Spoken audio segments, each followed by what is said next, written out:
Here's the unboxing of ButcherBox. I'm just going to show this real quick. That goes at the top there. Keeps everything nice and insulated. Comes in this really insulated box, so it comes to you super solid and frozen.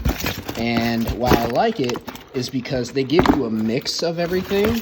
So let me just turn my camera here so you can really actually see this. It's hard to grab this. All right, so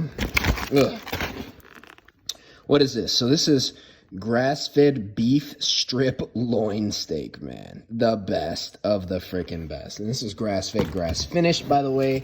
Nothing here is grass-fed. This is the grass-finished product, which means that the animal grazed pretty much all day on the pastures, all right? 100% grass-fed, grass-finished.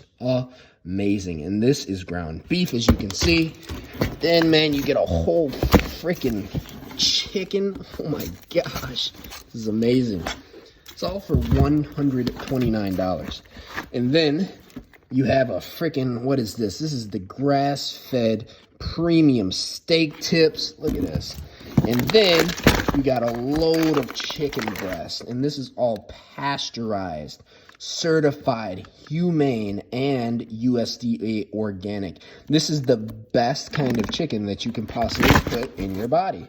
So this is why I like ButcherBox. Sometimes you just want to get everything in bulk and you want to get a variety pack. That's what you use ButcherBox for. Other than that, I use Grassland beef.